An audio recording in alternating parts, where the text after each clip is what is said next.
Ndugu zangu wapendwa, karibuni katika tafakari ya neno la Mungu. Na leo tunatafakari masomo ya Dominika ya 5 ya mwaka A, mwaka wa kanisa. Somo letu la kwanza siku ya leo linatoka katika kitabu cha Nabii Isaya sura ya 58 aya ya 7 mpaka aya ya 10. Somo la pili ni waraka wa kwanza wa Mtume Paulo kwa Wakorinto sura ya 2 aya ya 1 mpaka aya ya 5. Na somo la injili siku ya leo ni Injili ya Mathayo sura ya 5 aya ya 13 mpaka aya ya 16. Karibuni basi ndugu zangu wapendwa, tuweze kutafakari kwa pamoja sehemu hii ya maandiko matakatifu. Na nipende kuwakumbusha na kuwaomba nyote kabisa, kama bado hujasubscribe katika channel hii, bonyeza maandishi yaliyoandikwa subscribe, kisha utabonyeza alama ya kengele itakayofuatia, na hapo sasa utafanyika mwanafamilia na mpendwa wa channel hii. Karibuni ndugu zangu wapendwa, tuweze kutafakari kwa pamoja sehemu hii ya maandiko matakatifu. Na tafakari yetu siku ya leo imebeba ujumbe unaojulikana kama iweni baridi au moto na si vuguvugu. Na tukianza tafakari yetu siku ya leo na somo letu la kwanza, ambalo kama jinsi ambavyo nimekwisha kufahamisha hapo awali ya kwamba linatoka katika kitabu cha Nabii Isaya sura ya 58 aya ya 7 mpaka aya ya 10. Somo la kwanza linatoka katika sehemu ya 3 ya kitabu cha Nabii Isaya. Sehemu hii ya 3 imebeba masimulizi ya wana wa Israeli wakati wakirudi kutoka uhamishoni Babeli, na masimulizi haya ni yale ya mwaka wa 538 kabla ya Kristo.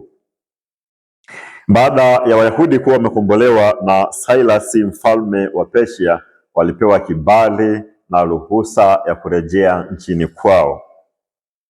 Kwa kipindi cha zaidi ya miaka 59 Wayahudi walikuwa uhamishoni Babeli, na waliporudi mwaka wa 538 katika nchi yao, maisha yao yalianza upya, wakijibidisha zaidi katika kushika agano ili wasiamshe hasira ya Mungu, wakarudishwa tena utumwani.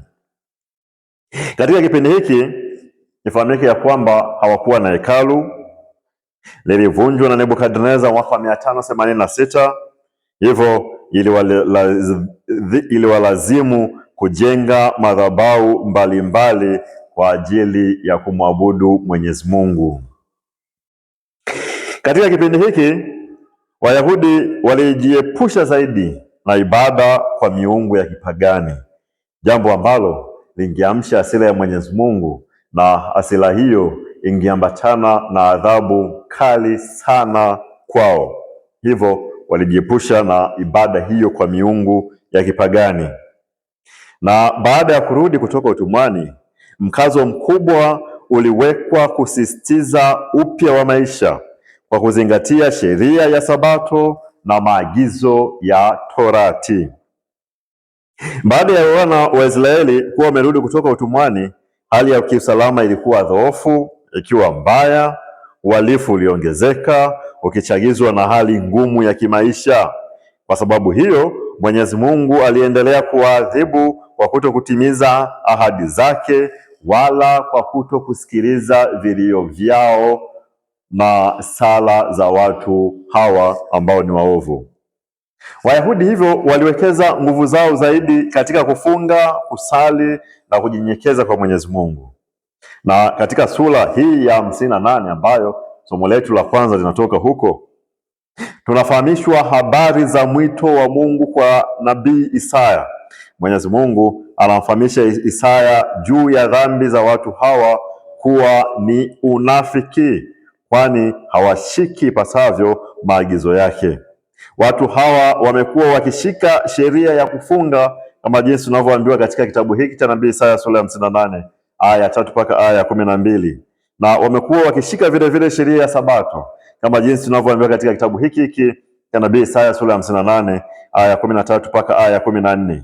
Licha sasa ya kwamba wanashika sheria ya kufunga na wanashika sheria ya Sabato, lakini watu hawa wamejaa moyo wa ubinafsi.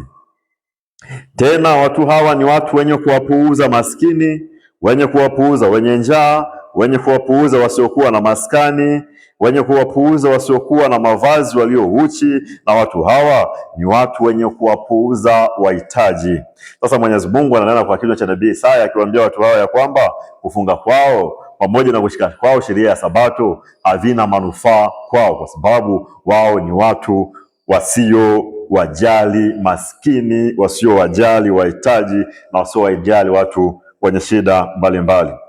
Hivyo basi ibada zao hazina manufaa yoyote ya kiroho kwao, bali ibada hizo ni machukizo tu kwa Mwenyezi Mungu.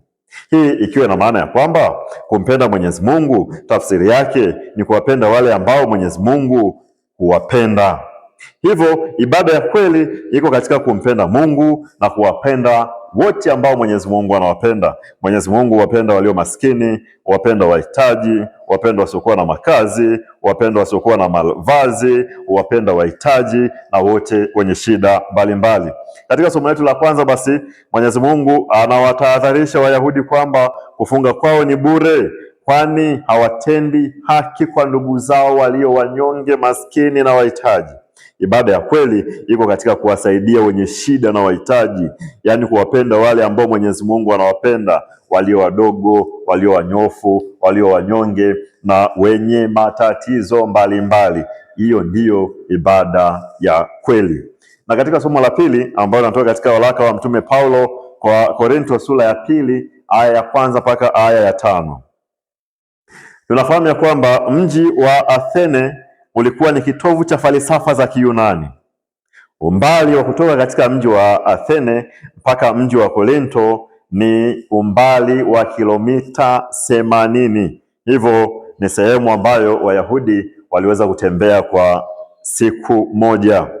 Hivyo miji hii miwili ilikuwa na wakazi waliochangamana kitamaduni, wenye huruka ya kupenda kutafuta ukweli kwa njia ya falsafa, na inafahamika ya kwamba mwaka wa 51 baada ya Kristo, Paulo alihubiri katika mji huo wa Korinto.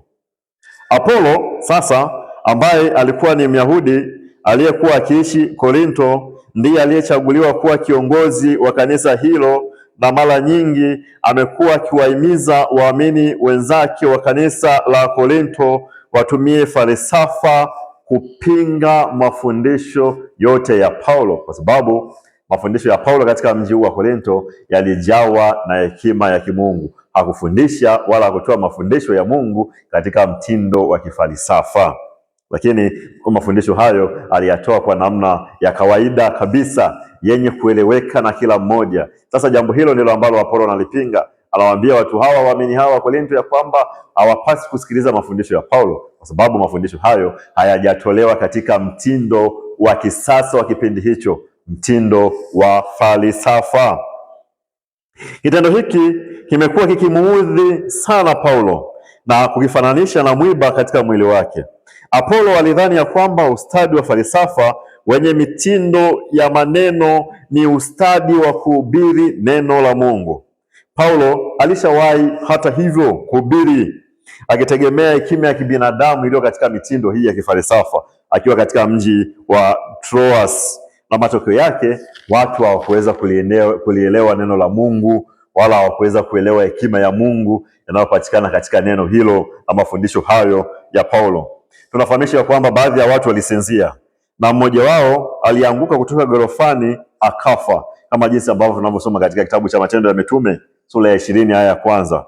Hivyo neno la Mungu halihitaji umaridadi au umachachali au mtindo wa maneno. Linahitaji udhaifu, umaskini, unyoofu wa moyo katika kulielewa na kulishika. Kumwelewa Mwenyezi Mungu kunahitaji kulielewa neno lake, na kulielewa neno la Mwenyezi Mungu linahitaji kujishusha, kujinyenyekeza na kuwa na unyoofu wa moyo. Na katika somo la Injili siku ya leo, ambalo Injili yetu siku ya leo inatoka katika kitabu cha Mathayo sura ya 5 aya ya 13 mpaka ile aya ya 16. Yesu anawaambia wanafunzi wake wawe chumvi, lakini vile vile wawe nuru ya ulimwengu. Sasa katika nyakati hizo, chumvi ilikuwa ina matumizi yafuatayo.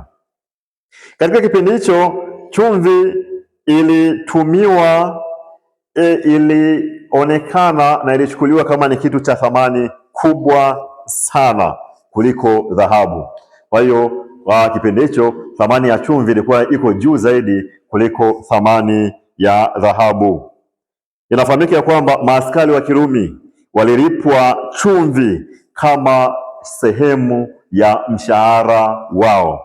Kwa hiyo walifanya kazi na mwisho wa mwezi maaskari wa Kirumi walikuwa wanalipwa chumvi kama mshahara wao.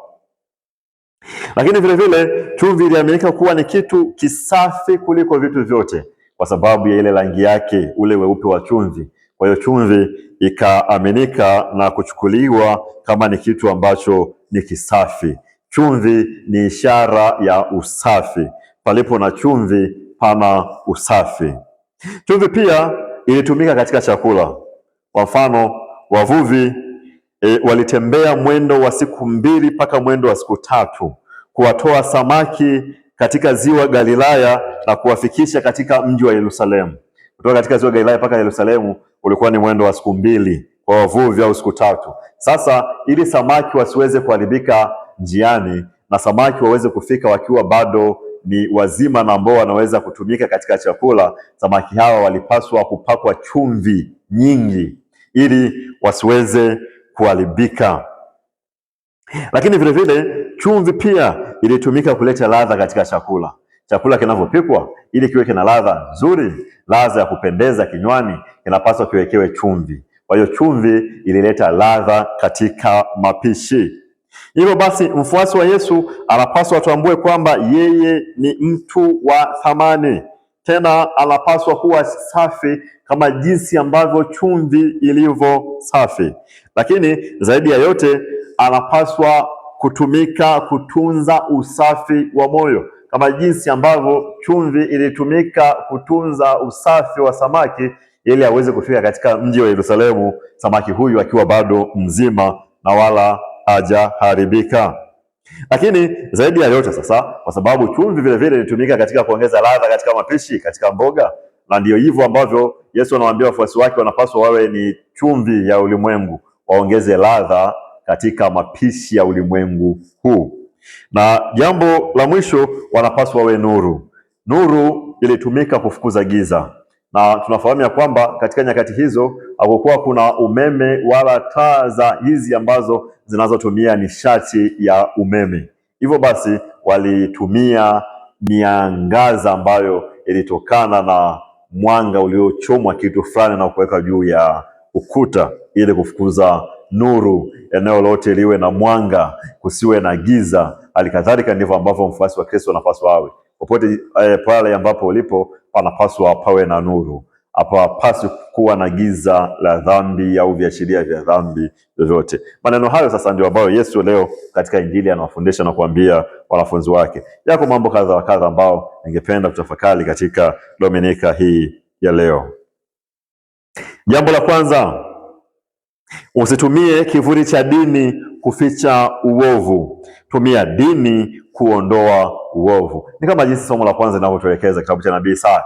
Nabii huyu anawalaumu na anawashtumu Wayahudi hawa kwa sababu wanajibidisha zaidi katika matendo ya kiibada, kufunga na kushika Torati. Lakini sasa wamewasahau walio maskini, wamewasahau walio na uhitaji. Wamejikita katika ibada hizo, lakini chini ya ibada hiyo wameficha ule moyo wa ukarimu kwa wahitaji na kwa maskini.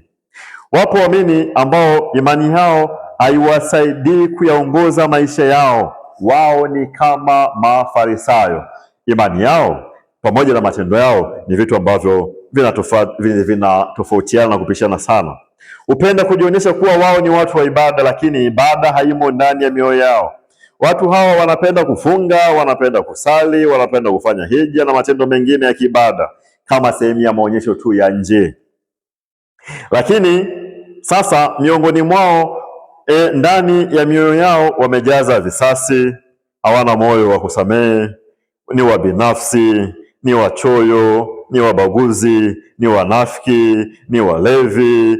Tena hawana hofu ya kumwogopa, hawana hofu ya Mungu na kadhalika. Watu hawa ndio ambao nabii Isaya anawazungumzia katika somo la kwanza. Ibada yako na inapaswa iendane na matendo yako ya nje. Kufunga kwako kuendana na matendo yako ya nje. Kushika kwako Torati unapaswa kuendana na matendo ya nje. Hali kadhalika na sisi leo, maisha yetu haya ya kiimani pamoja na matendo yote ya kiimani yanapaswa yaendane na moyo wa kuwasaidia na kuwahudumia wengine.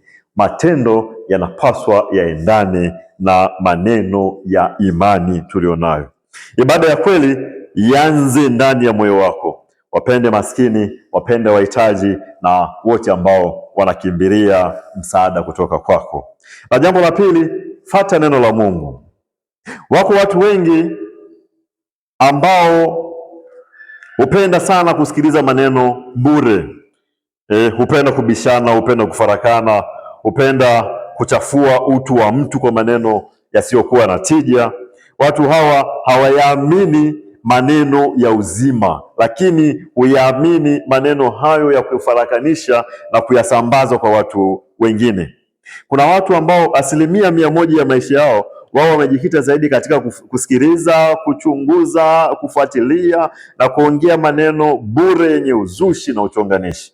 Watu hao ni watu wa maneno, watu wa maneno bure. Ingekuwa heri bidii hizo ambazo umeziwekeza katika kuchunguza maneno bure ya uzushi, bidii hizo ambazo umeziwekeza katika kuchunguza maneno ya upotovu na mengine kama hayo, ungeweka bidii hiyo katika kusikiliza neno la Mungu, ungekuwa mbali sana katika maisha yako ya kiroho. Ni kama jinsi Paulo anavyotuambia katika somo la pili. Mitindo bure hii ya maneno ambayo sisi tunapenda sana kuisikiliza na kujikita huko haina manufaa yoyote. Maneno ambayo yanayoweza kuwa na faida kwako ni maneno ya uzima, maneno ya hekima, neno ambalo linatoka katika kinywa cha Mwenyezi Mungu. Weka bidii zaidi kulitafuta neno hilo, kwa sababu hilo ndilo ambalo ni la manufaa kwako. Lakini maneno mengine haya ambayo tunapenda kuyasikia, maneno haya ya kujisifu, maneno ya kusifiwa, maneno ya kukupamba, maneno ya kukuadaa, hayo ni maneno bure. Ndivyo ambavyo tunapata ujumbe huo kutoka katika somo hilo la pili. Lakini jambo lingine la tatu ambalo ningependa kulitafakari ni maneno haya Yesu anayotuambia katika somo la Injili ya kwamba tunapaswa kuwa chumvi, tulete ladha katika ulimwengu huu wa leo. Tambua ya kwamba wewe ni kitu cha thamani kama jinsi ambavyo chumvi ilivyokuwa ni ya thamani. Na maisha ya ulimwenguni hapa hayana ladha bila ya uwepo wako. Vile vile ulimwengu unakuhitaji sana ili usiweze kuharibika. Ongeza sasa chumvi katika ulimwengu wa leo. Tunafahamu nafasi ya chumvi katika mapishi. Chumvi inavyozidi katika mapishi inaharibu pishi lote, lakini chumvi ikiwa ya wastani inafanya mapishi yawe mazuri, matamu, ni ya kufurahiwa. Hivyo ndivyo ambavyo anapaswa awe Mkristo na mfuasi wa Kristo katika ulimwengu wa leo. Tunaishi katika ulimwengu ambao hauna ladha, ulimwengu ambao umesongwa na hila na matatizo na mienendo ambayo inamchukiza Mwenyezi Mungu. Sasa Mkristo ambaye ni chumvi hapaswi kuwa sehemu ya mtindo huo na mfumo huo wa ulimwengu ambao umeuleta kwa watu. Wewe unapaswa uwe chumvi. Nenda na ishi kinyume na mwenendo wa ulimwengu jinsi unavyokwenda hii leo. Usiwe ni sehemu mojawapo ya kuongeza matatizo, kuongeza maumivu, kuongeza dhambi, kuongeza hasira, kuongeza mambo mengine yote yasiyofaa. Mkristo wa kweli ni yule anayetambua kwamba yeye ni chumvi. Leta amani pasipokuwa na amani. Leta mapatano pasipokuwa na mapatano. Leta upendo pasipokuwa na upendo. Leta maelewano palipo na uadui. Leta faraja palipo na maumivu. Wewe, huo ndio wito wako wa kwanza. Na uwe nuru kwa watu wote. Fukuza giza kwa watu wote. Tambua ya kwamba wewe ni kioo cha jamii. Jamii ijifunze kupitia namna unavyoishi na kuenenda. Jamii ijifunze upendo kutoka kwako.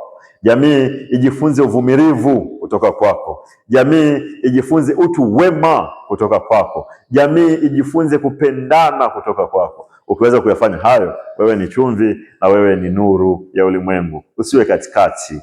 Kama ni moto, kuwa moto. Kama ni baridi, kuwa baridi. Kama ni mtu mwema, kuwa mwema. Kama ni muovu, kuwa muovu. Usiwe katikati ya hayo. Akubariki na kukulinda Mungu Mwenyezi, Baba na Mwana na Roho Mtakatifu.